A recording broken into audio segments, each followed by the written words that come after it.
Good morning. It is Tuesday, August 9th, 2022, and coming to you from the Lonely Tree Media Studios in Yakima, Washington, this is the Best Lamb Sports Show.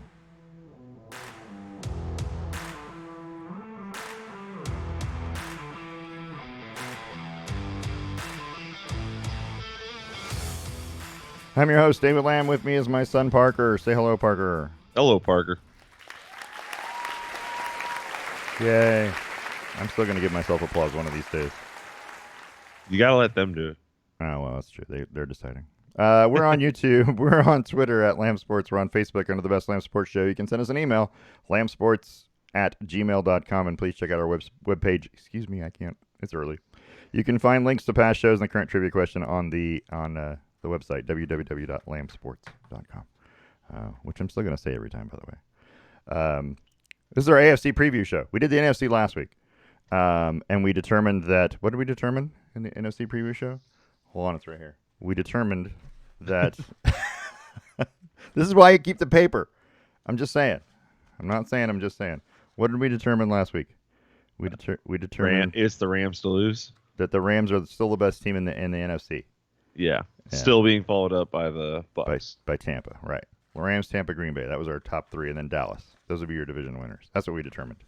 And then everybody else. Okay, good. I just wanted to make sure we had it on record right here. So we'll do that same thing here for the AFC. We're going to discuss all the teams. Talk a little bit about players and some disciplinary actions too. We're going to cover a couple of those. Anyway, just it'll be fun. We're going to start with some sad sports news. And this is 2 weeks in a row, and it's frustrating. But it's Vin Scully, the voice of the Los Angeles Dodgers for 67 years. He passed away at his home in Hidden Hills, California last Tuesday. He was 94. Scully was the youngest person to ever broadcast a World Series game in 1953 at the age of 25. He had many memorable calls throughout his career, such as Don Larson's perfect game in the 56 World Series, Hank Aaron's 715th home run when he broke Babe Ruth's record, Bill Buckner's 10th inning error that allowed the New York Mets to win Game 6 of the 86 World Series, Kirk Gibson's home run in the bottom of the ninth, the walk-off of Game 1 in 1988 World Series. In addition to covering baseball, he covered football. Hold on, I lost my place. In addition to covering baseball, he covered football and golf in his career. He was working for CBS Sports and called Joe Montana's touchdown pass to Dwight Clark in the NFC Championship game. The catch? In case, you don't know, anybody doesn't know who that is. Scully received the Ford Frick Award from the National Baseball Hall of Fame in 1982 and was honored with a Lifetime Emmy Award for sportscasting. He was inducted into the National Radio Hall of Fame, the National Sports Media Hall of Fame, the American Sportscaster Association Hall of Fame, the California Sports Hall of Fame, and the National Association of Broadcasters Hall of Fame. He has a star on the Hollywood Walk of Fame. He was awarded the Presidential Medal of Freedom by former President Barack Obama, and the address for Dodger Stadium was changed in 2016. That was the year he did his last game, to 1000 Vin Scully Avenue. In his career, he called 3 perfect games, 20 no-hitters, 25 World Series, and 12 Major League Baseball All-Star games. Dodgers president and CEO Stan Kasten said, "We have lost an icon. His voice will always be heard and etched in all of our minds forever." Vin Scully, dead at the age of 94. Okay, well, that was depressing. That's exciting. I mean, what he was who I wanted to be growing up. When I determined that journalism, that broadcasting was something that I wanted to do. Yeah, that was the voice I wanted to be. So he was everywhere back in the day. Anyway, I've listened to some of his stuff. Yeah. He had kind of a strange cadence, but I guess it was perfect for what he did. Yeah, he had a way of letting the game itself talk for him, not necessarily talking over things and saying too much, just letting you hear like crowd reaction and that kind of stuff. It was slow, you know what I mean? The pattern, the way he did the talking wasn't super fast. Anyway, he had a great sense of humor. He once described one of the Dodgers as having the foot speed of a file cabinet. Yeah, and I'm like, oh, that paints a picture right there. You just he's not fast. So That's funny. Yeah. I like that. Yeah. Anyway, so let's go. So the first segment of the show, and we already kind of did that, but the first segment of the show is brought to you by The Range in Yakima. The Range is Central Washington's premier indoor shooting destination. If you haven't checked them out, go to therangellc.com. You'll find all of the training, membership, and VIP information and opportunities. Check out their calendar under their events tab, and you can find the complete schedule for the month. You can enroll for most of the events and training online with a few simple clicks. Open Tuesday through Saturday from 10 to 7, Sunday 11 to 5. Go see our friends at The Range, 1701 Garrettson Lane in Yakima. The phone number is 509-571-1449. Make sure you mention the Best Lamb Sports Show. I don't know if that'll get you anywhere, but do it. That's The Range. Educate, equip, and empower. I keep telling everybody to mention it, but I don't know that anything happens if you mention it. I mean, they just charge you more. Right? They do. They're like, oh, you know those guys? Right. So we have some other things to talk about, and I don't, for some reason, my pictures are gone for the other stuff we were going to talk about before the football. But that's okay. We can just talk about it. Formula One was in Hungary on the 31st. That was the last Formula One race. They're now on summer break, but Max Verstappen was the winner for the second straight week. He now has a rather commanding lead in the F1 driver standings, 258 points to Charles Leclerc's 178. That's 80 points. That's 3 full races he could just not race, and Charles Leclerc would have to win, and he'd still be behind by 5 points. And we know he won't do that. So. Right. Well, no, that's not going to happen. Sergio Perez now moved. He's like 5 points behind Leclerc for second. So it's tightening up 2 through 6. Thanks to Mercedes has a turnaround because at the beginning of the season they were terrible, and Lewis Hamilton's car was garbage apparently. And now, after a couple of straight second place finishes, second place? He was second place, right? Second place in 2 in a row. 2 second places in a row. So he is now in 6th place, but he's only 10 points behind Carlos Sainz, and who's only 2 points behind George Russell. And that's tightening up. So I don't think anybody's going to catch Max Verstappen at this point unless something drastic happens, but you never know. You never know. I mean, so the big news well, first of all, can we talk about Charles Leclerc and his tire strategy? That's what lost him that race in Hungary. So it's lost him a couple races. So the rule in F1 is you got to run 2 different compounds during the race. So if you start on a medium, at some point in time in the race, you have to run on a soft or a hard or a wet, whatever, but you got to run something different. You can't run medium the whole race. So he had a medium to start. They came in and did a pit stop, and they changed to a medium. And then when his pit stop time came for the end, they decided on going with the hard tires, which had not proven to be good during qualifying, during testing. They had not. Even there were teams in the race already that were running hard tires, and they were falling back in the pack. They were not doing well, but they went with the hard because I don't think they thought the soft would make it to the end. And it cost him the race. It really did. So, yeah, Ferrari's just not keeping it together. They're struggling at the moment. But they had to. So, like, I guess one of the thoughts would have been start on the hard tires while you have the lead, but he didn't have the lead to start the race. Right. George Russell was on pole. Yeah, and so like it just. He didn't have that shot at it to begin with. He needed to be competitive out the gate, and no one was competitive on the hard tires in that race. No, the hard tires were just bad, and I think that you had to either start on the soft or the mediums, and you could do the soft tires just to get the start, and then change to something else, change to medium, and then run medium the rest of the way. But then you're committing to a 2-stop strategy, and I don't think they wanted to do that originally. I thought they wanted to just do 1, but anyway.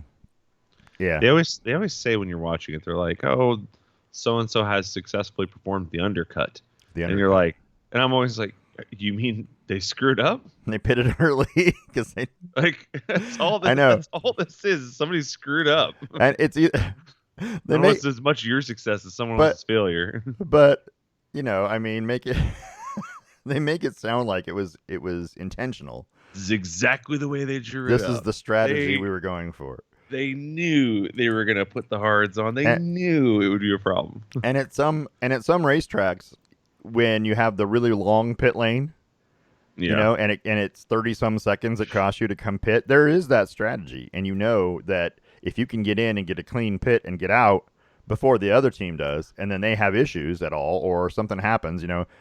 There is some truth to the undercut, but it just seems like it's one of those things where you go, oh well, we got the wrong tires and we need to change, or something. This isn't working. Let's try and do something.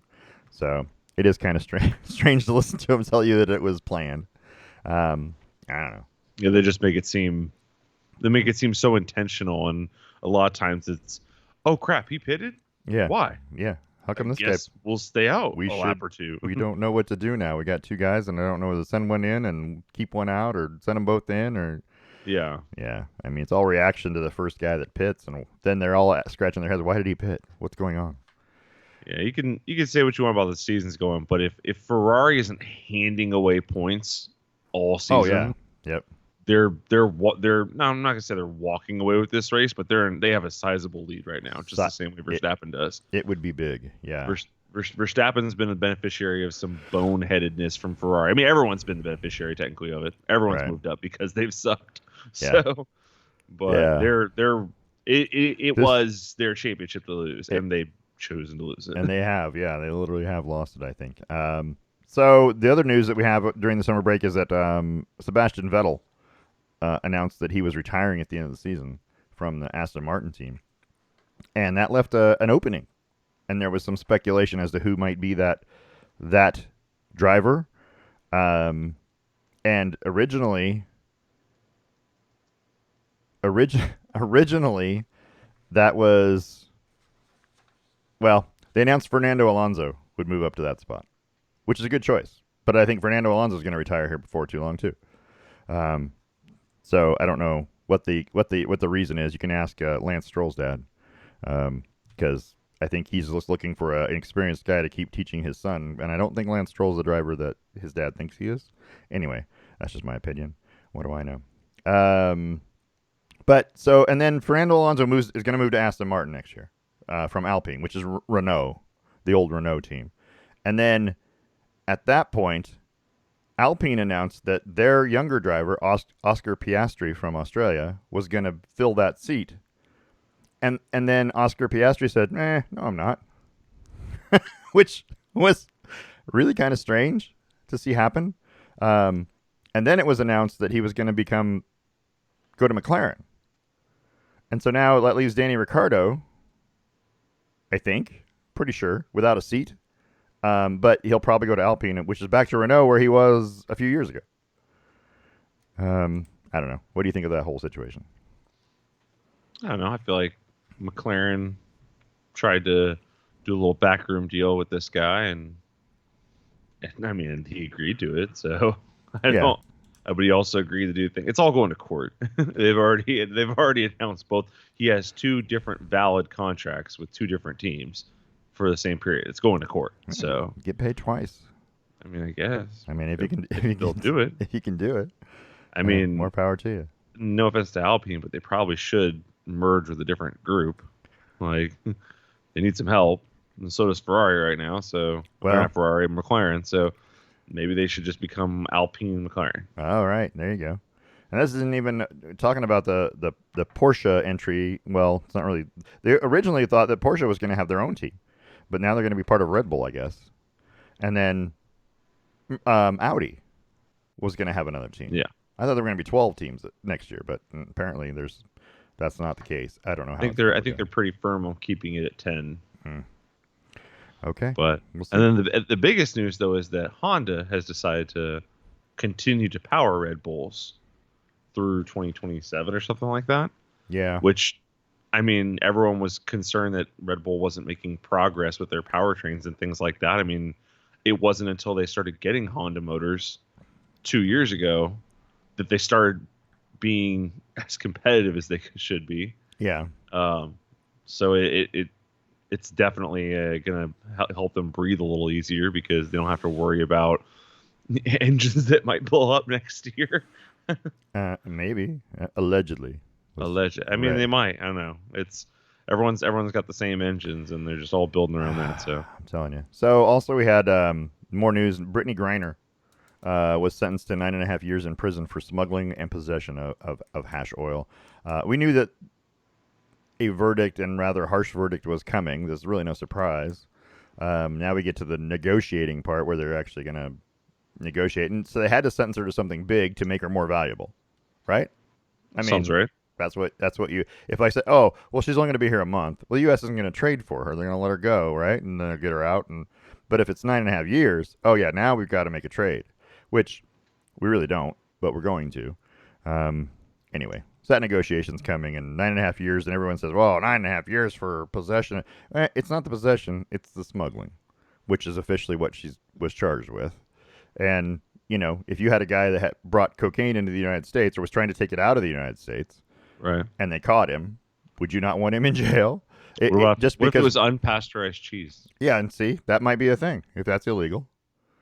Yeah, the crime is what the crime is. It's not a. I mean, unpasteurized cheese is not a controlled substance necessarily, but it would still be illegal.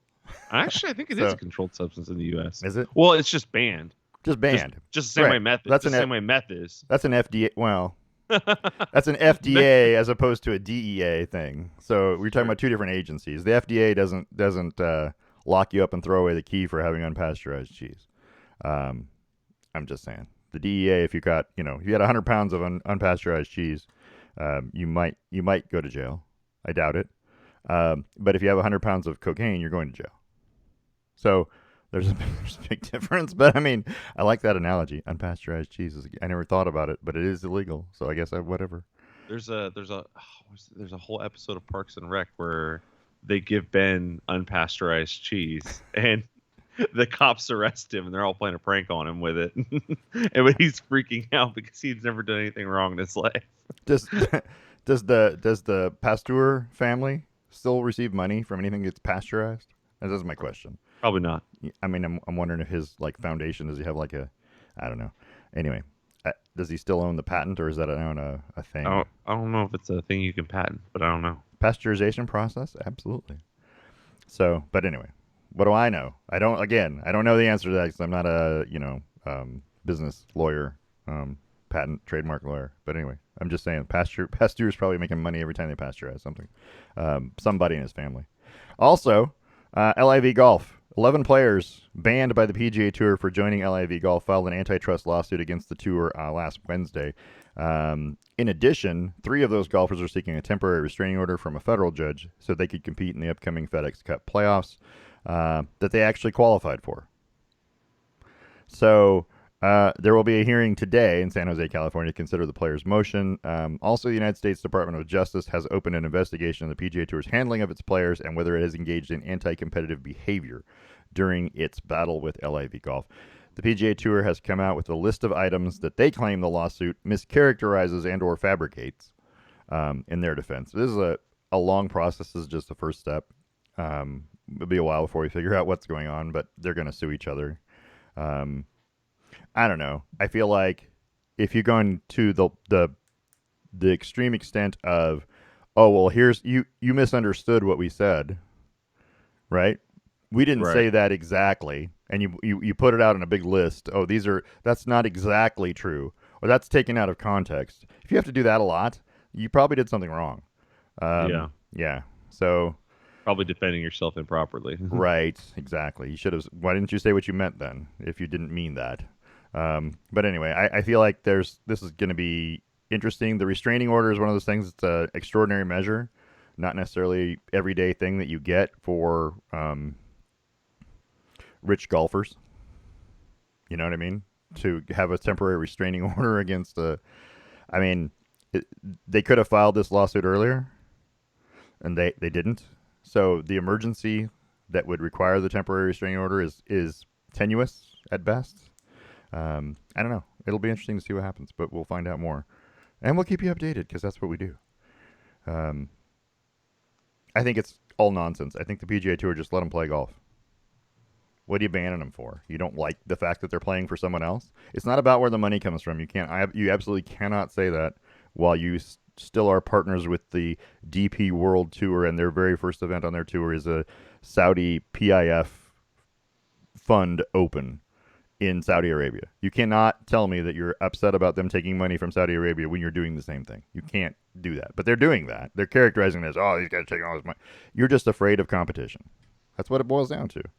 And then by the same token, you turn around and say we want the best players in the world on this tour. You're hurting our by going there, you're hurting this competition. Well, then let them play. What are you worried about? Anyway. Yeah, just a bunch of people being grumpy that You can all make money. Let them all play. That's all that their Apple Cart's overturned. Just let them all play. Make some sort of deal and put them under your PGA Tour umbrella. Hey, Ooh. what do I The know? LIV tournament. Yeah, it's a separate set of events. You have to qualify to get in. They're worth a lot more money. Make them 8 majors. What do I know? That's what you're trying to do on the PGA Tour now anyway. They're bumping up the prize money. You don't have the prize money to compete with them in terms of money. So let them do it for you. Just saying. We don't want to legitimize the Saudi Arabian government, but we're going to play a tournament every year in Saudi Arabia that they're going to provide the money for. Okay. Curious to know how in a year and a half, when the two leagues are merged or cooperating, if they still continue the narrative of Saudi-backed money and things like that, or if they just back off on their principles entirely. The sports washing claim. Yeah. I don't know. It's gonna be interesting to see. We're gonna watch it. We'll keep everybody updated. I don't know what's gonna happen, but anyway, so there's that. I know it's exciting, right? Everybody's pretty thrilled about it. Let's go. We're gonna do the AFC preview now. So as we got the time. So the second half of the show going to be brought to you by Boss Kitty Hand-Dyed Yarns. Be sure to tune into BossKittyLive.com for knit-alongs, games, fun, and exclusive sales. Go to BossKittyShop.com and get your kitty glitter yarn. Looking for a gift? Get them a Boss Kitty Shop virtual gift card and let them pick it out themselves. That's Boss Kitty Hand-Dyed Yarns. Yarn so boss, you'll knit your pants.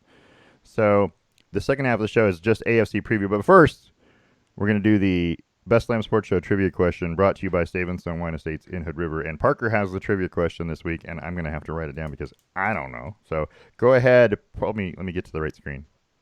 There's an official screen for this. Official screen. Yeah. Go ahead. Okay. So in the Super Bowl era, of the 104 teams to play in the Hall of Fame game, how many have reached the Super Bowl the same year? Oh, interesting. I'll give you points for the teams, points for the years, and how many, or just how many. Oh, man, I wouldn't even know what years or how many is all I'm really after. I can't remember who played in any of those games because they're meaningless. Okay, all right, I'll think about it. How many reached the Super Bowl?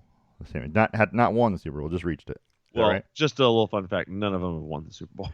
Oh, got it. Okay, but there's some that have been there; they just haven't won it. Yeah. Oh, wow. No one's won it; they've just been there. So the answer to that question is 0. All right, good. See, that's fun.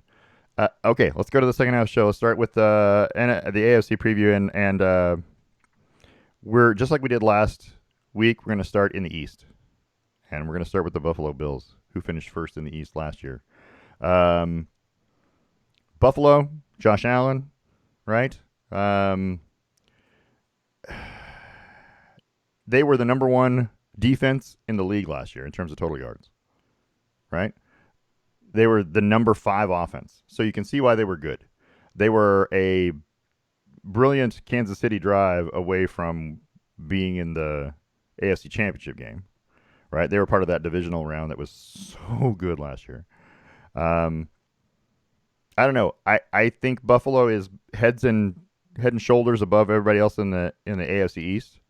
And that includes, the Patriots won 10 games last year, but I don't think they're that team. I don't think they're still missing something. Everyone seems to want to say the Dolphins are going to be great because they added Tyreek Hill. We'll talk about them in a minute, but I don't think that's a thing. I think Buffalo is clearly the best team in the AFC East, and I don't see how they only won 11 games last year. They weren't like 13-3 or 14-2. They weren't one of those teams because it's tough. The AFC is tough. Let's admit. So I see Buffalo as top 2 team in the AFC. What do you think? I agree. They're returning most of their talent. They're getting a couple more pieces of defensive help. I see no reason why we're not looking at Chiefs, Buffalo in the AFC Championship game. Stephon Diggs pretty darn good as well. Yeah, and everyone thought he was going to take a big old step back when he left Yeah, Minnesota. which is weird. I feel like that they thought that because I mean I don't even know why, but Stephon Diggs was number 8 in the league last year in total yards, 1,225 yards receiving. Um, so he also had 103 catches, so pretty damn good. He's one of those big play guys. Um, I don't know. I feel like their offense is just well oiled at the moment, and when you have the number one defense, right? That makes it hard for other teams. I mean, if you're playing with the number one defense, it makes it a lot easier. And they weren't number one defense barely in terms of yards. They were number one by 600 yards. They gave up 4,600 yards last year. Carolina is second, the second rated defense in terms of yards, 5,200 yards. They only gave up 289 plays. They had 289 plays running games. That was number one in the NFL last year also. And in terms of yards per play, they were 4.6. They gave up 4.6. Cleveland was second at 5. So, yeah, they did a lot. They came up with 30 turnovers last year, the Buffalo defense. That was good for third in the NFL. This was a team that was just defensively right there in a good AFC and still only managed to win 11 games. So, anyway, that just tells you how tough it is. So, I can't say enough about Buffalo. I think Buffalo's great. I think that's a great football team. Yeah, they're going to be perfectly fine in that division. Yeah, and I watched Josh Allen play at Wyoming. He wasn't that good. I was one of those people the year he got drafted who was saying like, "Oh, watch out for this guy, watch out for this guy," and everyone was calling me crazy. And now most of my friends are eating those words. I was one of those people calling you crazy. I didn't think he was all that. You didn't look great. You know what I mean? He looked okay, but I was like, It was hard to tell though when you're on a team like Wyoming. You know what I mean? That isn't a major place. You don't have a whole lot of talent around you. You know, your numbers would have been better at a bigger school, but anyway, you do what you do. Anyway, okay. Let's go. Let's move on. So let's talk about the New England Patriots, shall we? So there's one of our Jones boys. And I say that just because they came out at the same time.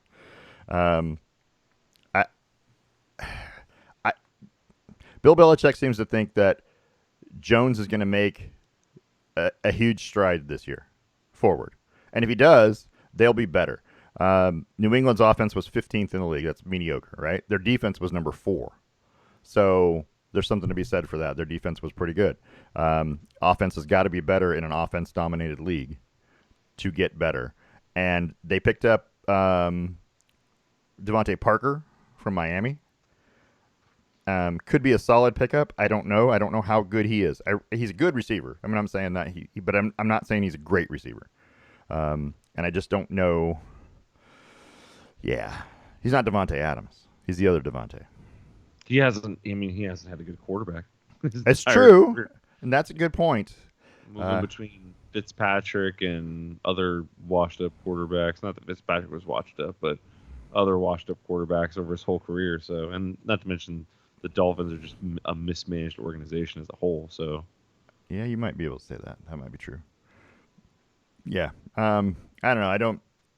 I don't think that New England. I think they won. They were 10-7 last year. They lost in the wild card round to Buffalo, 47-17. They were manhandled by Buffalo. I think that's still the case. I still think Buffalo is way better than New England. And I would put money on Buffalo, whether they're playing in New England or Buffalo, doesn't matter, against New England every single time.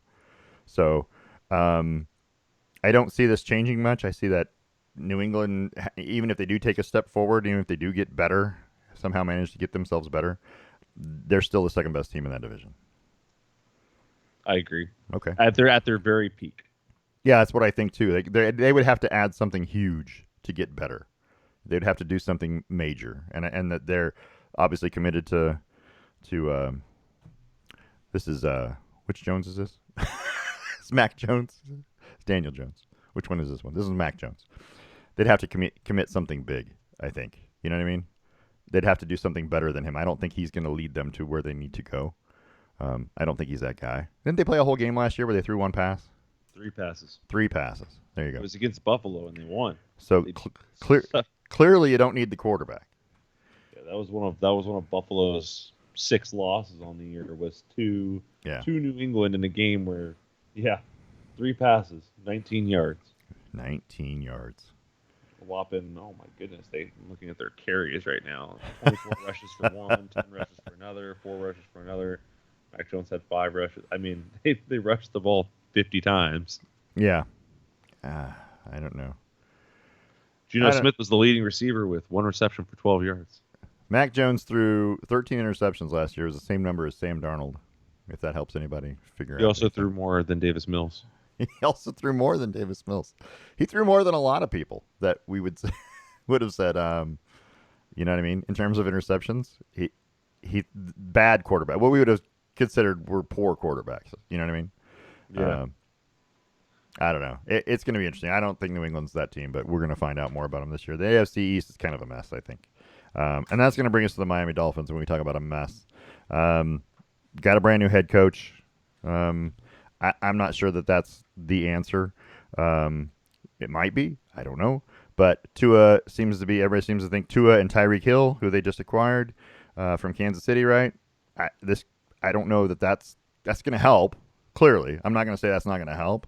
They have Jalen Waddle. They've got some players. The Dolphins were 25th in offense last year, 15th in defense, and that explains. But they were still 9-8, which is higher than I would have expected. But that has partly to do with scheduling and playing the Jets twice. So if you get the Jets in your division, you're in business. Anyway, I don't know about the Miami Dolphins. Do you think Tua is going to be better this year than he was last year? No, I think he'll be about the same. I don't think he's going to take any tremendous steps forward. I think that the issues that they had last year aren't remedied by bringing in another receiver. Right. They're fixed by improving your running game, and they're fixed by improving your offensive line and some of your defense. I think those were the issues last year. I didn't think they had a major issue at quarterback and at receiver. I felt like those were okay enough to win you a bunch of games. So I feel like if you wanted to take a step forward, you had to do this, but they didn't do that, and now teams have quite a bit more game film on Tua to work with. I just think it's not gonna result in. They won 9 games last year. It's not going to result in much more than that. Yeah. So Tua was the 7th.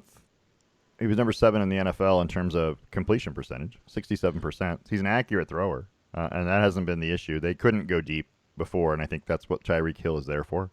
To try and stretch defense, but I don't know that their offense or defense is good enough to win them a title or even a division. You know what I mean? I don't think that either side of the ball is great. So they've got a long ways to go offensively to get better. And if you're counting on Tua to win you a title, I don't think that's your answer. I really don't. I think you need something. You don't need to have, so here's my opinion. You don't need to have in the NFL anymore, you don't need to have a great quarterback if you have other great players. But if you don't have any other great players, your quarterback better be great. Right? Aaron Rodgers. And I'm looking at you because he doesn't have weapons around him. And they still managed to win 13 games. Right? Yeah. So you've got to have that guy who can carry the load, and I don't think Tua is that guy yet. If he's going to be, I don't know. I don't think so. I think he's probably as good as he's going to get. So that's just me. I don't know. I don't know the answer, but I'm a Miami Dolphin fan, and I'd love to talk about the Miami Dolphins being good, but they just aren't. And that leads us to losing draft picks. The NFL came down and said, hey, your 2023 first-round draft pick is gone because your owner, Jeffrey Ross, engaged in conversation with Tom Brady about owning a team in the middle of the season while he was under contract with another team, and you guys also tried to talk former New Orleans coach Sean Payton into coming to be a coach of the Dolphins while he was under contract with the Saints. Draft pick punishment, is that what the NFL, that's all the NFL can really do is fine you or give you draft pick punishment, right? Prevents tanking. Yeah, it does. There's absolutely zero reason to play bad this year if you can't get a first round pick out of it. It's true. There's also no reason. It just needs to happen faster. There's also no reason to play good because if we could just stay bad for 2 more years, I'll get a first round pick in 2024, and that way, if I'm good this year and then I'm bad next year, you'll think I was tanking again. Anyway, just saying. I don't know. I don't know the answer to this problem, but the draft pick thing seems weird to me. Taking away draft picks, and I would get it if it was tanking you thought they were doing, but you're punishing them for trying to get someone as a coach who might make them better, or the ownership thing. I get the appearance of impropriety, but if that's worthy of losing a draft pick, then what's the Deshaun Watson thing worth? Because the appearance of impropriety is all you've got, right? They didn't do anything. They didn't hire him. Just talking to the guy is illegal. Okay, well, that happens all the time, I think. I don't think that's half that stuff it's noticed or punished. So, I don't know. It's kind of hard to. I think it's kind of hard to say. You're not really sure. I mean, Deshaun Watson's thing is outside of football, right? That's true. It's entirely outside of football, whereas everything that was going on here had to do exactly with football, with the future of your team, who's going to be part of your group, ownership group, who's going to be maybe even quarterbacking the team. If that came up at all, I get it a little more. If it was like, Tom, why don't you come play here for a season, and then you can join the ownership group. Like if him playing there came up at all, I kind of start to get it. But I've always hated the fact that they fine people because it's never enough money. I've always hated the fact. I mean, you're not gonna when you find somebody $50,000. I mean, who cares? Right. Like what do these dudes care about $50,000? What does an ownership group care about $50,000? And you can't take away players, like actually take them off their team, because who are you going to give them to? How is that fair? Blah blah blah.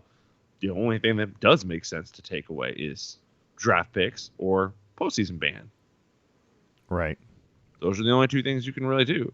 And a postseason ban would lead to intentional tanking. Yeah. So the only way to ensure the product on the field is still, is still attempted to be high quality, is to take away the incentive to play badly. That's true. Yeah, the Dolphins were, so just some more notes on the Dolphins. The Dolphins were 30th in the league in rushing yards last year, and a dismal yard per attempt of 3.5. That's 31st in the league. Only Houston ran for less yards per attempt last year. Miami tried to run the ball. I mean, 442 rushing attempts is 18th, and then to have the 31st to be 30th in total yards, that's telling you something. They tried to run the ball, it just didn't go anywhere. They need to run the ball better if Tua is going to get better. That's just a fact of life. You have to be able to run the football in order to be able to pass the football, because it has to have a threat there. Otherwise, they just load up on the pass and dare you to run the football. Yeah, that's why I thought their main target this offseason should have been a running back. Yeah, you would think, but clearly this is my Miami team. They don't do anything right. They wanted to make a splash. They went out and got a receiver. No pun intended.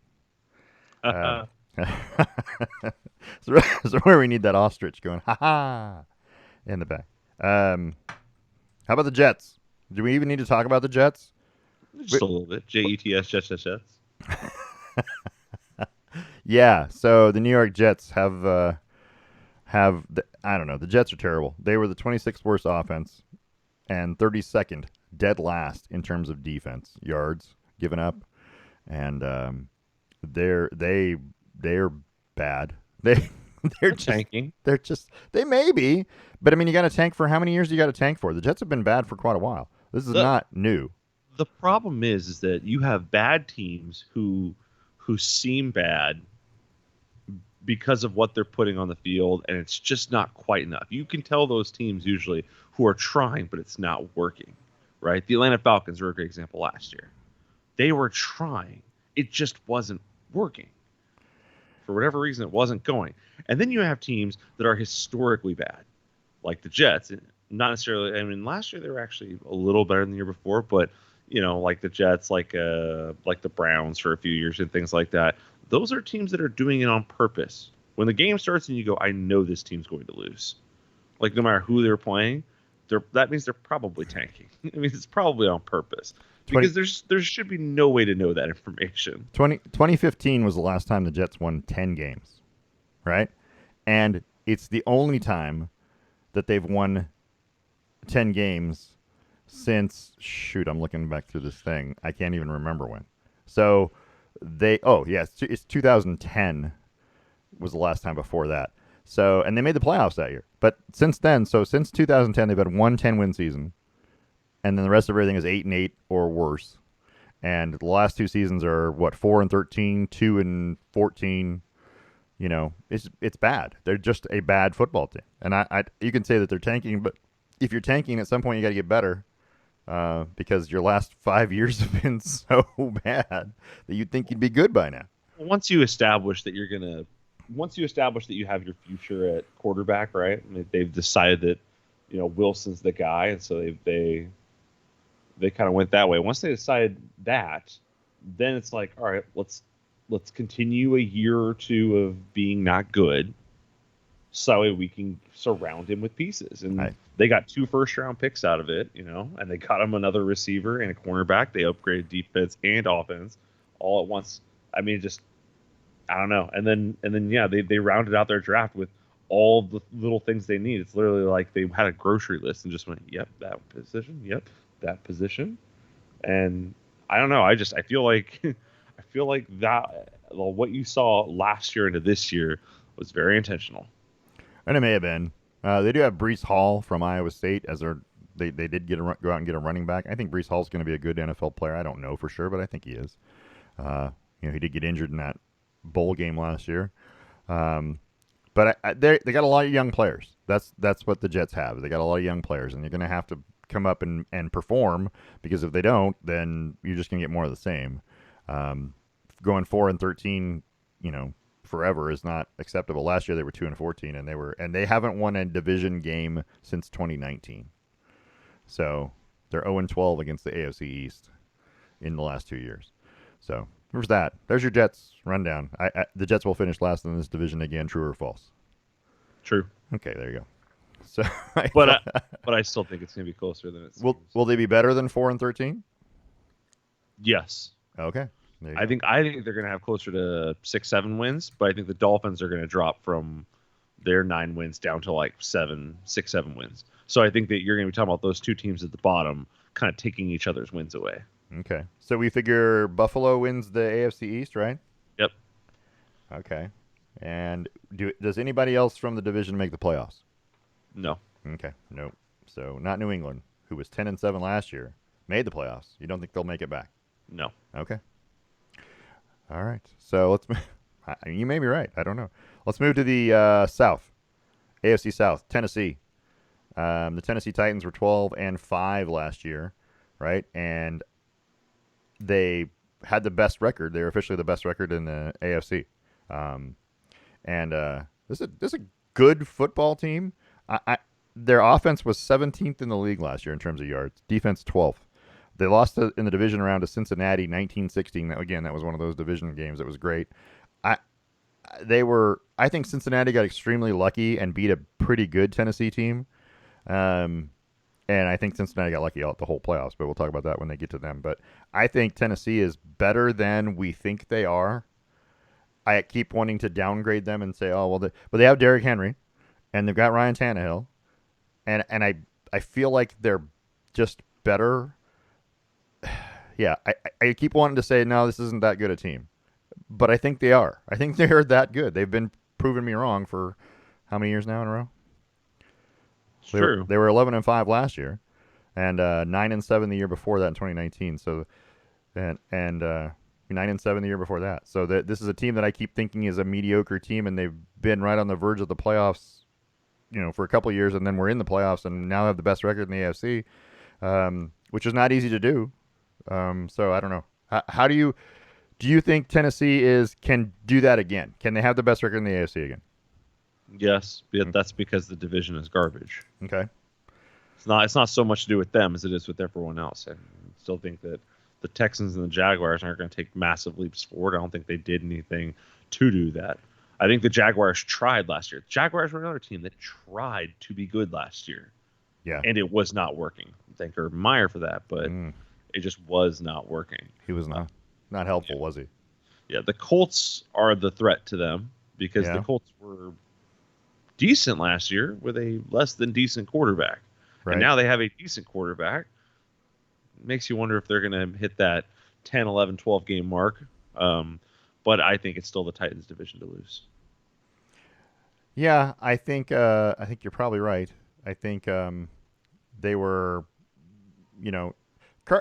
as much people. Well, we're gonna switch. We're gonna switch division. We're gonna switch teams. And Robert Woods now, by the way, is a Tennessee Titan. So I think it's great, but it's not going to fill the loss of AJ Brown. right, I don't think so either. I don't Yeah. think Robert Woods is that good. Not as good as. That hurts more. That hurts LA Rams more than it helps Tennessee Titans. Yeah. Especially with Tannehill under center and they only want to throw like 5 passes a game if they have it their way. Right. Well, I mean, if Derrick Henry is going to run like Derrick Henry's capable of running, I wouldn't do much else either. But that's Agreed. yeah. I mean, ride it until it stops. Agreed. I would have gone out and traded all my offensive weapons for big linemen. But that's exactly the way they've gone. Is a serviceable quarterback? Because let's be honest, Ryan Tannehill's probably not on your top 10 list of guys to go get. Anytime he's been asked to throw the ball, the team as a whole has been mediocre. Right. But I think it's. Yeah. I think he's done well. I just don't think that you can ask him to do much more. Enough. Yeah. Yeah, you have to have Derrick Henry. You have to have somebody like that back there. That's what's made him better. Like we were talking about, the other teams, Miami needs a running game to make Tua get better. He's got the running game, and that's what makes Ryan Tannehill a better quarterback. If you put him on the Miami Dolphins, which he was. He's not. And he wasn't good there. He's not that guy, right? Exactly. So it's a matter of talent around you too. But anyway, Derrick Henry is what? Maybe I don't know if he's the best rusher. Jonathan Taylor would have something to say about that. But one of the top 2-3 rushers in the league. I mean, when he's on fire, he's unstoppable. So yeah, I don't know. All right, let's move to the other team that's going to challenge. That's the Indianapolis Colts. Now have Matt Ryan. They have Jonathan Taylor, last year's rushing leader, 1,800 yards rushing last year, and 18 touchdowns. He was one of the offensive players of the year. He wasn't the offensive player of the year. There's multiple awards. That's why I say that. That's why it gets confusing. Indianapolis has some good players. This is a pretty good football team. Their defense was 16th in the league last year. Their offense was 16th in the league last year. All mediocre, middle of the road. I mean, you can't get more in the middle. They need to move up, and Matt Ryan is a step up over Carson Wentz. I think quite a big step. So, even though Carson Wentz threw 27 touchdowns and only 7 interceptions last year, I mean, 62% completions. He was good enough.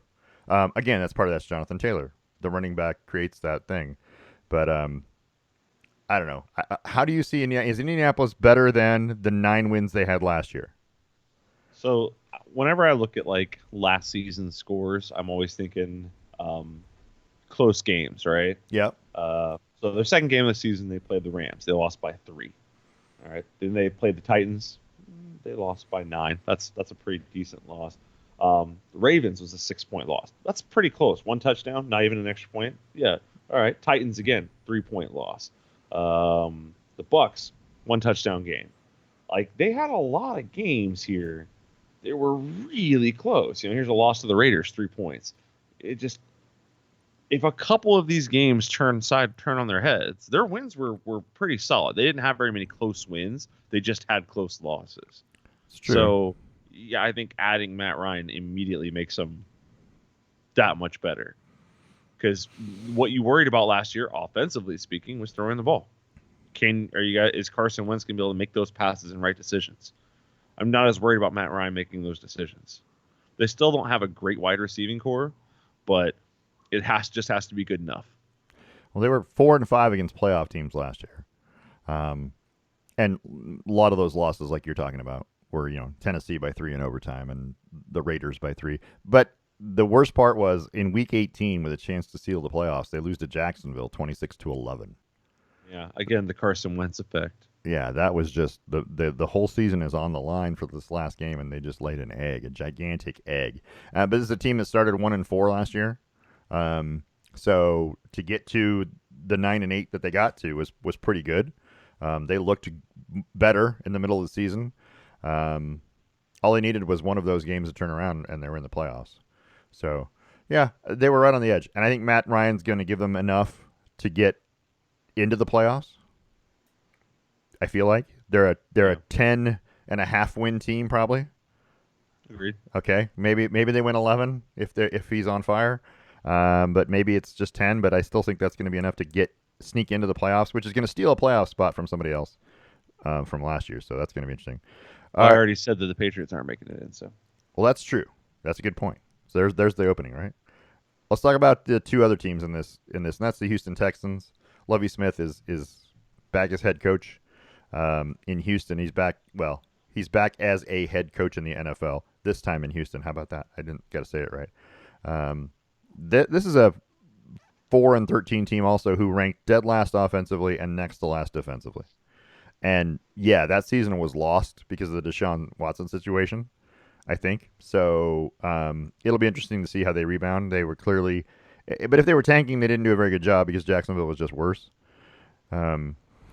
So I don't know. You should have tanked a little harder. I don't know if you could make a bigger dumpster fire than Jacksonville was last year. That's true. I mean, you would have had to really make it obvious that you were losing intentionally, I think, to win 2 games, right, and get ahead of them. Anyway, I don't know. I don't think there's much I need to say about the Houston Texans. Davis Mills actually I thought did a pretty good job last year at quarterback for. He was serviceable, very Tannehill-esque. Yeah, and Brandon Cooks, who's now gone, right? Yeah. So Brandon Cooks was their number one guy last year, and now he's not there, and I don't know if that's a big pickup. I don't know. No, he is the number one wide receiver. So he was there last year, but he's the number one wide receiver. The other guys, you heard, Nico Collins, Chris Conley, those guys, I don't see a guy on there that I'm going okay. But they do have Pharaoh Brown at tight end. I'm just saying. Hey, good Ducks. Right, and Derek Stingley Jr. is going to be the starting cornerback on that defense. That may help them out defensively. I don't know if it's going to or not. Rookies are hard to tell, right? Yeah. They got some young players. This is a team that they also acquired Steven Nelson at corner from where did he play? Buffalo last year? That sounds right. Philadelphia last year. He got traded a while back. Anyway, so he's Philadelphia last year. So Steven Nelson had he's got 8 career interceptions. He's not a great player, but he's an improvement in their defensive backfield. Veteran leadership. He's been there for 7 or 8 years. I don't know. This team's going to be interesting to watch to see if they can rebound and play better in a division where I know they're going to lose to Indianapolis and Tennessee, and Jacksonville can't be worse than last year. So it'll be hard to say how good Texans are, but I would still pick them to finish probably third in this division. I'd be curious to know if they're going to try to or if they're going to tank. Well, that's true too. You think trying one more year? There's a lot of quarterbacks in the market next year. Any better than third in this division? No way in hell. Neither of the bottom teams are really worth too much of our time because neither of the bottom teams are going to do better than third. Which leads us to Doug Peterson and the Jacksonville Jaguars after the dumpster fire that was Urban Meyer last year. I feel like I said when that happened when they hired him, I was like, he's not an NFL coach. He's a college coach, and that's where he needs to be.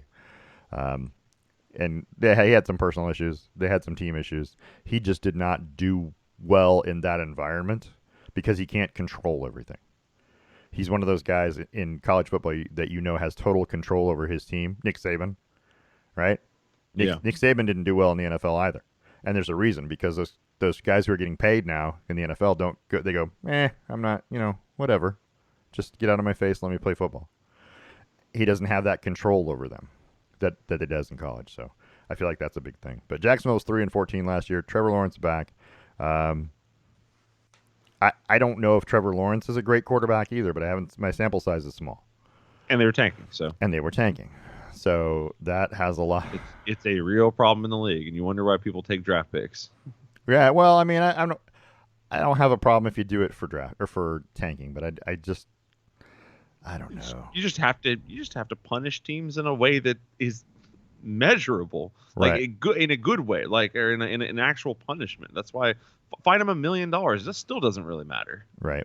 But I mean, fine them $10 million or take a draft pick. And they went out and paid Christian Kirk a crap ton of money to come be a wide receiver, a number one wide receiver, I guess.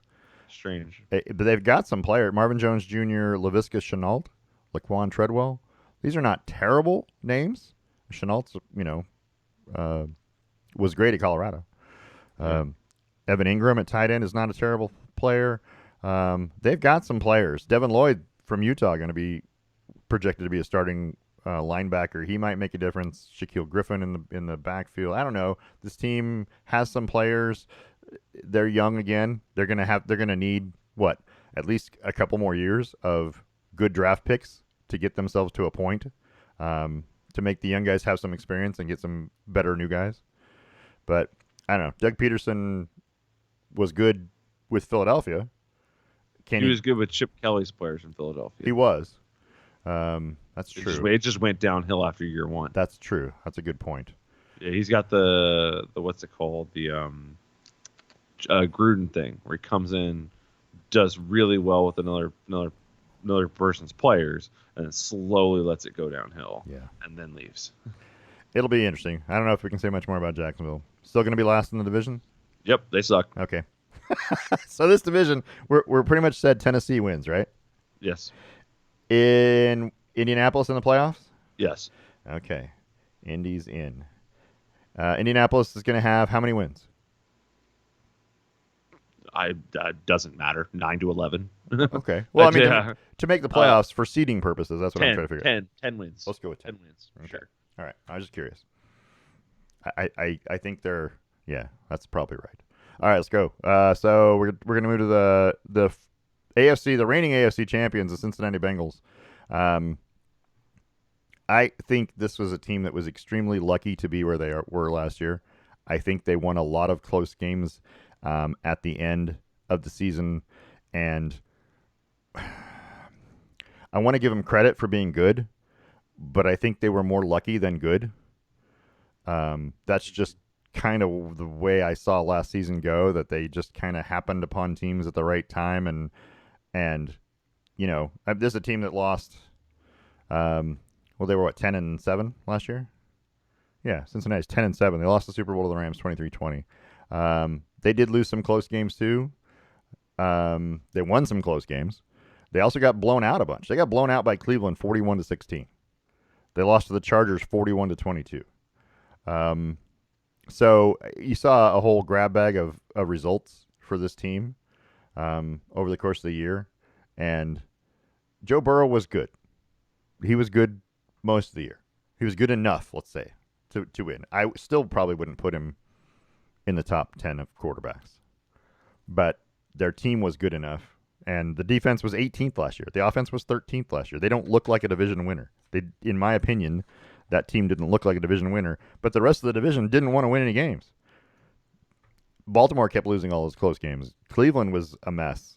And, you know, but it was just all to each other. They all kept losing games to each other. It was a weird year in the AFC North. It was just weird. And I think it's going to be again. I think you're going to have that same thing because who has gotten better? Well, Cleveland, we'll talk about Cleveland in a minute. But Pittsburgh, without Ben Roethlisberger now, are they better? Are they going to be better? I don't know. I feel like they should be worse. They should be worse. Baltimore lost a ton of close games last year. Are they going to be better and not lose those games? I don't know.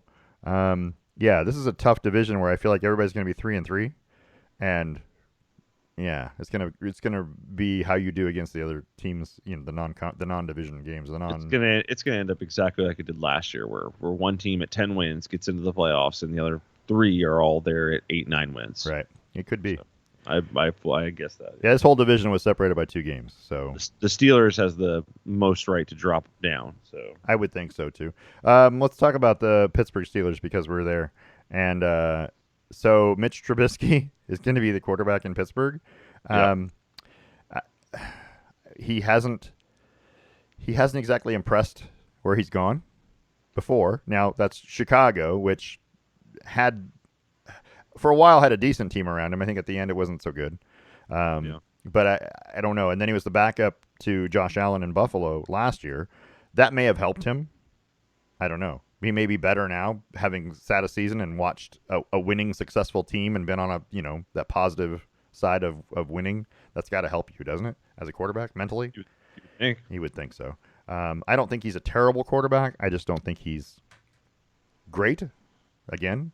And Pittsburgh's going to need something to make them better. Um, the Steelers are, I don't know what else they got. Najee Harris was good last year. They've got some great wide receivers: Deontay Johnson, Chase Claypool. But they had great wide receivers with Ben Roethlisberger. And they did. You're right. It just doesn't matter how washed up he is. A half talented Ben Roethlisberger, so more talented than a lot of guys. They do also have T.J. Watt, 22 and a half sacks last year, 5 forced fumbles and 3 fumble recoveries. He is a one-man wrecking crew, but the problem is, it's only one side of the football. He can only do so much. He can only do so much. He's not going to win. He can win a game for you. It just, all things have to go right for that to happen. This is not a bad football team in terms of defensively. Cameron Hayward had 10 sacks last year on the defensive line. Larry Ogunjobi had 7 sacks last year, but that was with Cincinnati. So I don't know. I mean, their defensive line looks really good in terms of, being able to put pressure on a quarterback. That's great, but can you stop the run? Then that becomes another thing. There's a lot of issues Pittsburgh's got, and then the biggest one is you got to replace a legend at quarterback, and I think that Trubisky's a step back from Roethlisberger, regardless of how old Roethlisberger was. Yeah, all right, I agree. Okay, well, I think that they have the most room to move back, because if you don't have offense in this league, you won't have anything. Let's talk about Deshaun Watson for a minute, because the Cleveland Browns paid him an ungodly amount of money to come be the quarterback, knowing full well that he was under investigation and probably going to get suspended. The suspension right now is only 6 games, but the NFL's appealing it, and it may be much more. It might not change at all. I don't know. I don't understand that process at all, to be honest with you. I don't like the appealing of things. But I guess it's written into the collective bargaining agreement from both sides. And I feel like the NFL suspension policy is not fair and equitable when you look at some of the things people have been suspended for and how long they've been suspended for those things. Sometimes it's weird. Getting suspended 17 games for betting on your team. Shouldn't you be betting on your football team to win? I mean, in theory, if you bet against them to win, that's a competitive issue. But if you bet on your team to win, you can't make them win. So how do you get suspended for that? Is my thing. Oh, just no betting at all. Okay, but I mean, I can't make my team win by betting on them. That doesn't do anything. I mean, we're going to try and win anyway, you would think, and you would like to see that all those guys betting on their teams to win, because who you don't see betting on their team to win? Jacksonville, Houston, tanking teams. All right? Those guys aren't getting suspended for betting for their team to win, right? Because they're not doing that. Anyway, I'm just saying. This is going to be an interesting football team in Cleveland. Did I switch it to Cleveland? I did. Myles Garrett's still there on the defensive line. It'll be Jacoby Brissett for the longest part of this season playing quarterback. I think Jacoby Brissett's a pretty good quarterback. He's all right. I don't think he's gotten a full opportunity to be the guy ever. Even in Miami, I don't think he was given that full opportunity, and he did get a chance in Indianapolis to play quarterback. I don't think they were that bad, but anyway, what do I know about quarterback situations? Apparently nothing. So Cleveland last year was the 20. Yeah, Cleveland was 8-9. They were number 5 defense in the league. Number 18 offensively. So they got to do something offensively. They know that. Is Jacoby Brissett a step up above Baker Mayfield? Nope. This team will be 8-9 again. I was gonna say less, but I'm gonna say 8-9 again because I think that the Steelers are gonna fall beneath them. It's gonna keep them afloat from their problems. Oh, gotcha. That's true. Team that does have Nick Chubb. That's a really good weapon. I don't know. I feel like their wide receiving core is not. You know what I mean? It has to be Nick Chubb, and it has to be creative with the wide receivers in order to win this, to do better. And like I said, I don't think they're going to do better. I think they're actually going to do worse. I think you're going to have a little shift here. I think Baltimore's going to win 10 games this year, but that's just me. So, yeah, Cleveland, you think finishes second in this division? Third. Yes. Oh, okay. All right, I like it. Because Baltimore's going to be better? Because Baltimore's going to be slightly better. Yes. Okay. Again, this is an entire division of mediocrity. Like Okay. they're all right around the same 8 to 10 win spot. Like no one's if this team wins 10 games, cool, not that surprising. If the Steelers win 10 games, cool, not that surprising. If it all wins 7 games, cool, not that surprising. All of it's very, very predictable. If one of these teams breaks out and wins 12, or one loses, or one only wins 4, I'll be surprised by that. Baltimore was 8-9 last year. They had the 6th rated offense, 25th rated defense. They have Lamar Jackson returning, who's always a threat. They have J.K. Dobbins. Mark Andrews at tight end is, probably one of the best, top 3 or 4 in the league. He just puts up numbers all the time. Their defense is what makes them really good. They have a bunch of good defensive players. I don't know. Justin Tucker might be their best offensive weapon. I mean, this is saying a lot for a team that has Lamar Jackson, but Justin Tucker has a leg on him. He puts up a lot of points for them, saves them from a lot of drives. You know what I mean? That would have been 0. So that's a fantastic weapon to have. If you got a kicker that can kick the ball 60 yards, you're in business. So accurately. But yeah. Anyway, I think this is a team that goes from 8-9 to 10-7 this year. And that's partly because of Pittsburgh, partly because they're going to win one of those close games that they lost last year. And they lost a number of close games last year. They were involved in every close game at the beginning of the season. Do you remember that? So yeah. they lost the overtime game to Las Vegas right off the bat, then lost a 1-point game to Kansas City, won a 2-point game with Detroit, an overtime win in Indianapolis. I mean, they were involved in a lot. An overtime win in Minnesota. And then they lost, 6 straight to end the season. Lamar Jackson got hurt a little bit, and I don't know. They were just bad at the end of the season. Their defense was terrible, too. Gave up a lot of points. They had a chance to get in, too, and lost to Pittsburgh in the last week of the season. Yeah, so it's it's going to be an interesting division, this whole division. You're right. And I think Baltimore is going to move from last to second in this division at 10-7. I don't know if it's going to be enough to make the playoffs. They're going to be on the verge. They're going to be on that last wild card spot, in my opinion. Yeah, I would agree with that. Somewhere last in, if they get in. So what we're saying about this division is, if I'm hearing us right, Cincinnati probably going to win this division again at 10 wins. Yeah, maybe at 9. You think you can win it with 9? I think so. Oh, nice. Okay, and then I think Cincinnati is going to be 10-7 again, exactly the same. But I also think Baltimore is going to be 10-7. And then I think that the Steelers are going to be 7-10, and then Cleveland is going to finish in there where they were before, 8-9, right? So I think Pittsburgh's the one who's going to hand Baltimore a win or 2 wins, maybe. I mean, they can only hand them 2 anyway. But I mean, I'm just saying that Pittsburgh being worse is going to help Baltimore move up, and I think they're going to be better than losing all those close games. And if Lamar Jackson stays healthy all season, they would have won a couple more probably. In my opinion, just I don't know for sure, but yeah, they lost the Rams by 1. They lost the Steelers by 3. I mean, they lost to Cleveland by 2. Steelers again by 1. They lost 1, 2, 3, 4, 5, 6, 7 games by a total of 12 points. So that's what I'm saying. If their defense can just step up a hair, or if their offense can get just a hair better, they're going to win 10 games pretty easily, I think. So that's what I feel. I don't know. I'm going to put Baltimore in the playoffs. That's what I'm doing, by the way. Just letting you know. Okay. Am I wrong? That's bold. I think they're going to make the playoffs. I think they're going to be better than they were last year, quite a bit. But Kansas City might be the best team in the AFC still. I don't know. It's either them or Buffalo. But they got Patrick Mahomes coming back. Obviously, when you got Patrick Mahomes, you're never hurting. Clyde Edwards-Helaire, Juju Smith-Schuster from Pittsburgh, Mecole Hardman, Marquez Valdez-Scantling from Green Bay. Travis Kelce might be enough. Patrick Mahomes and Travis Kelce might be enough.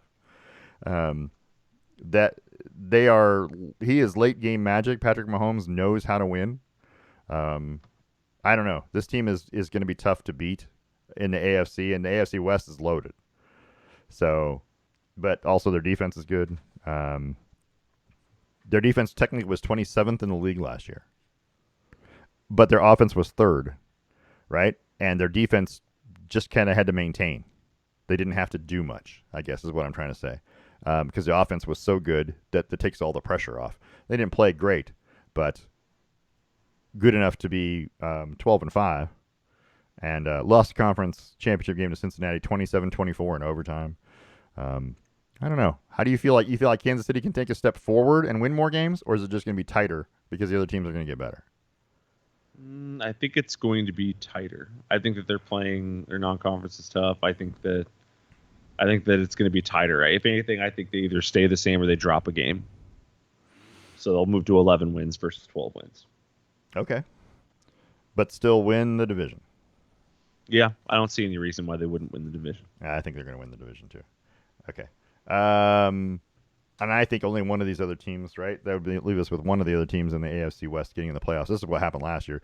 The Raiders made it into the playoffs last year by virtue. And by the way, this is the new head coach of the Oakland Raiders, Josh McDaniel. And this is who I thought it was. Did you see those pictures? Yeah. Yeah. I mean, he doesn't look much different than that guy. I was like, one of these guys is a new head football coach. Anyway, they have Derek Carr. I think might be overrated as a quarterback still, but he's got some weapons with him now. When you get Darren Waller and oh gosh, I'm still hang on. I'm still trying to pull up some stuff. I didn't have my tab open. When you have the Devontae Adams that they got from Green Bay, and you got Hunter Renfrow, Darren Waller, that's a good basis. Josh Jacobs was good at running back last year. Their defense, Max Crosby, was amazing, really, as a rusher, as a disruptor. Let's call him that. He had 8 sacks, but he also had 7 passes defended. Long arms, gets in the way. He's that kind of guy. I think the Raiders were lucky to make the playoffs. Yes. They did add Chandler Jones. He of 10.5 sacks and 6 forced fumbles in Arizona last year. So their defense got a little bit better in that respect. I think that they're better defensively, maybe. And Devontae Adams can't hurt you when you add him to Derek Carr. It's going to be a big weapon for him. Is this a team that can take a step forward and win 10 games next year and make the playoffs this year? No, I think that they're going to step back a little bit, 1 or 2 games back. Okay. And there's still a chance they could make the playoffs, but it's more an outside chance, I think. Yeah, I think they were kind of lucky in the games that they won last year. Right. They won some crazy close games that they probably had no business winning, so who knows. They won 4 games in overtime last year. So if that tells you anything. Sounds right. Yeah, they won 4 games in overtime. So they were 4-0 in overtime last year. I think they were just on the verge of being, 7-10 most of the season. They didn't feel great. They did win their last 4 to finish where they were and make the playoffs, and they only made the playoffs because the Los Angeles Chargers decided to use a timeout at the wrong time at the last game last year. Yeah, I mean, that's the reason that they're in, let's be honest. And let's talk about the Chargers right now because we can. Justin Herbert, the 2019 Offensive Rookie of the Year, last year was good as well. He has gotten better the way you'd hope he would get better. He got better in year 2. Can he move forward and be better in year 3? Even better than he was. 38 touchdowns, 15 interceptions last year. The interceptions might be a bit high. He did throw 3 pick sixes last year. That's second worst in the NFL. But he was playing from behind a lot. You know what I mean? Their defense was bad. Their rushing defense was terrible last year. Their defense overall was 23rd last year. Their offense was 4th. So their defense was really bad. I think he was playing from behind a lot. Not to get him an excuse, but I think that has a lot to do with how much pressure and how much you're going for it, trying to, you got to score. The pressure's on you. I think Brandon Staley is his play calling sometimes is a little uninspiring early in games. So it's allowed them to get behind in a bunch of stuff, and yes, have to fight back, which is where you throw interceptions. It is. They have some great parts and pieces in Keenan Allen, Mike Williams, Austin Eckler is a great fantasy football option. If you don't have him already, you should pick him up. Just saying, he can do a little bit of everything. Their offensive line, even Rashawn Slater, who they picked up 2 years ago, Corey Linsley, who they got from Green Bay. They have an offense that is set. It is really good. The defense has to step up and stop a run because their run defense was terrible last year. They have Joey Bosa, Sebastian Joseph Day, Jerry Tillery, Drew Tranquil. Khalil Mack is the pickup that may make all the difference. Am I Could wrong? be huge. Yeah, could be huge. He can both run stop and pass rush. Yeah, he had 6 sacks last year, but relatively limited playing time. 7 games is all he played for Chicago last year. So I think he can be a big factor and help them out defensively. They lost a couple players that went to through free agency. So, but I think he's a big piece of what they need. Do the Chargers win more than 9 games this year? Yes, I think they move up to 10 or 11. Okay. All right. So we think the Raiders are going to be a little worse. We think the Chargers are going to be a little better. Okay. Which leaves us with one team, and that's the Denver Broncos. This is an interesting team. We also have a brand new head coach. They also have a brand new quarterback.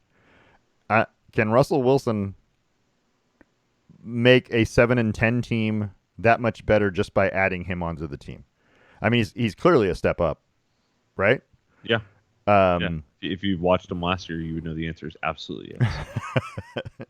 I think so too. It will be interesting to see how good they can be.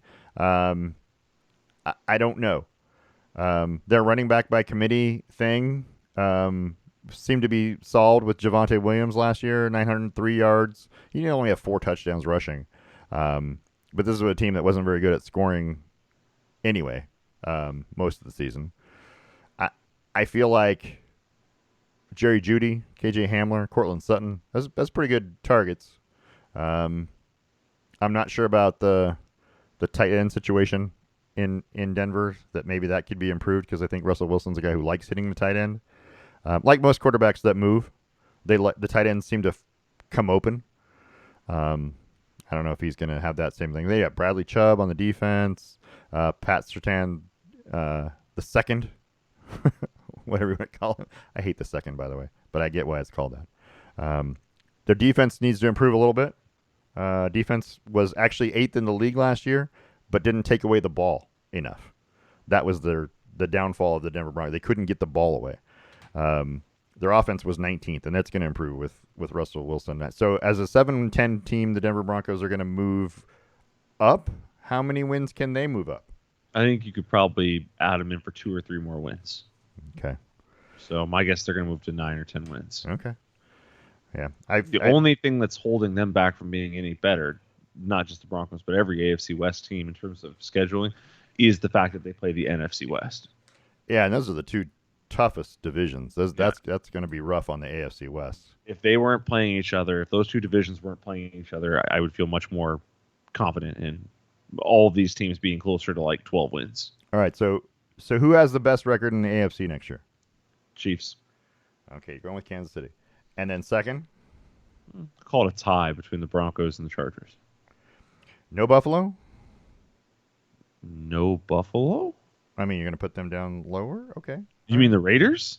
No, the Buffalo Bills. You're not going to put Buffalo... Not this division. I'm not talking about the division. I'm talking about the AFC. Oh, that's why you... The AFC. Yeah, no, we'd gone through the divisions and kind of worked through the top and bottom of the division, and then yes, okay, no, sorry, Chiefs 1, Buffalo 2 in the conference. Yes, okay. Sorry, I definitely thought you were talking about the division still. We'd gone top to bottom on all divisions. Yeah, we did, but we already did. We said how many wins these teams were going to have. Well, normally we recapped it every time. I gotcha. That's what I thought we were doing. No, Chiefs 1, Bills 2. Okay, so of the other division winners, Tennessee or Cincinnati? Tennessee probably 3. Tennessee probably 3, Cincinnati probably 4. If it's Cincinnati, it could still be Baltimore. Yeah, that's who I'm going to pick, by the way. Neither would surprise me. That division is going to be the least surprising thing because everyone's going to be right there. Right. And then I think you're looking at the Chargers in this division in 5th or 6th, 5th in the playoffs, maybe? I don't know. And Oh, all then right. Chargers or Broncos, insert. Yeah. and I had Indianapolis. I think they're making the playoffs, but maybe as the last team in. Yeah, and I have making the playoffs as the last team in. Okay. Okay. So who wins the AFC? In a tough, stacked AFC, is it going to be Buffalo or Kansas City that actually wins the conference? Or is it somebody else? I think Buffalo's going to win it. Okay. You think they've had enough losing to Kansas City that they're going to pull this one Yeah, out this year? I mean, the Chiefs can only have so many miracles. That's true. Well, I don't know. They keep doing it all the time. It's kind of. So if Buffalo's the AFC champion and the Rams are the NFC champion, who wins the Super Bowl? Buffalo. Buffalo. Okay. I think Buffalo's going to get their first title. That would be good for that franchise, I think, because they played for enough of them. Their claim to fame is those 4 losses, and it just. I'm like, okay. So yeah, I can see Buffalo winning it. I still am going to pick Kansas City. That's not a bad call. Until Buffalo beats them, I got to go with Kansas City. I just think that they're too good offensively, and you have to stop them. I mean, until you beat the best, you're number 2. So that's where I'm going with that. All right, so let's get back to our trivia question. The Best Lamb Sports Show trivia question brought to you by Stone Wine Estates in Hood River. Parker had a trivia question that was, if I'm not mistaken, of the 104 teams that have played in the Hall of Fame game in the Super Bowl era, how many of them have made it to the Super Bowl? Yes. I'm going to go with 5. Correct answer is 3. 3. 3, you were close. Who was it? The 88 Bengals, okay. The 94 Chargers, and the 01 Rams. Okay. And the Rams lost to Tom Brady. So it hasn't happened in 20 years. Nope, it's been a minute. and they all happened within a 13-year span. And it won't be this year. But outside of the Super Bowl era, there have been a couple teams that have played for titles. And this is because the Hall of Fame game was around for 15, 20 years before the Super Bowl era. But it won't be this year, is what we're saying. Because the Raiders and Jaguars played, and I don't think either of those teams is making it to the Super Bowl. Definitely won't be the Jaguars. But well, you wouldn't think so. I suppose it could be the Raiders in a very kind of. I mean, in the way I've looked at it all, if the Raiders win 2 or 3 more games, if they capture a couple of those games, next thing you know, they're in the playoffs at a much higher seed. I mean, I guess it could happen, but I'm gonna say unlikely. Unlikely. You're probably right. That was a good trivia question. I wouldn't have gotten that. Just didn't. I mean, the Hall of Fame game is one of those games that I don't even watch most of the time. I forget that it's on. Like it surprises me that there's a football game on, and then I go, oh I guess preseason's starting. I just always hate the fact they do the Hall of Fame game, and then you have to wait a week for the next preseason game. Yeah, that's always kind of dumb. And by the way, that's this Thursday. So Thursday, August 11th, Giants at Patriots, Titans and Ravens. Not that you're going to see anything or learn anything from those games, because you're going to see a lot of guys you don't know play. But it's like you were saying, it's the operational readiness that they're getting up and running. It has value, just not necessarily to starters. No, not to starters, but to literally everyone else. Literally everyone else, yeah.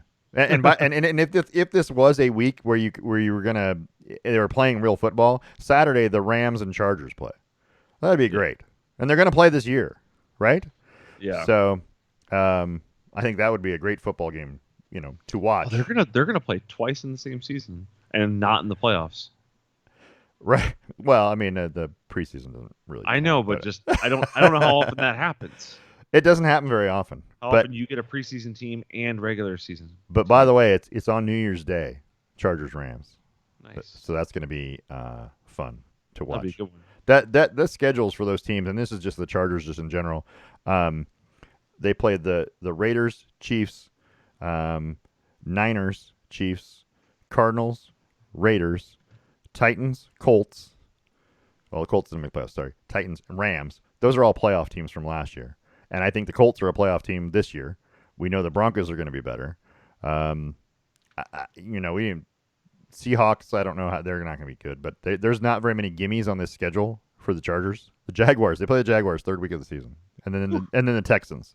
So maybe there's 2, and they'll get the Browns before the suspension's over. So maybe there's 3 wins in a row. But start off the season with Chiefs, Raiders, and Chiefs in the division is going to be interesting. And then to end the season with Titans, Colts, Rams, Broncos. So it's going to be a fun season. I think you're going to have a lot of good football. I think there's a lot of teams that can compete.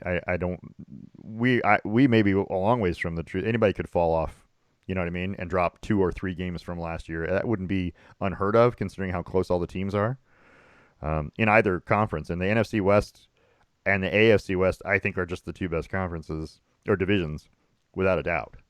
In terms of total wins, that number supports that theory. But those teams are really, really good. And if any of those teams make the playoffs, it wouldn't surprise you. Yeah, maybe Seattle would surprise you. Seattle would at this surprise point, me. but the other 7. But right. all they have to do is trade for a quarterback. If they trade Really? for Jimmy Garoppolo, you immediately start going, well, now they're like an 8-9 win team. Yeah, they're good enough. I don't know if that's going to happen. We still don't even know about Jimmy G yet and where he's going to end up. And by the way, is Russell Wilson the only quarterback you've ever seen wear his own jersey? It's so funny because I saw that video of him wearing it. Yeah. But then I immediately thought about like, wait, don't every time people go to like a charity event they wear their own jersey? Well, maybe. I never thought about it that way. I suppose that's true.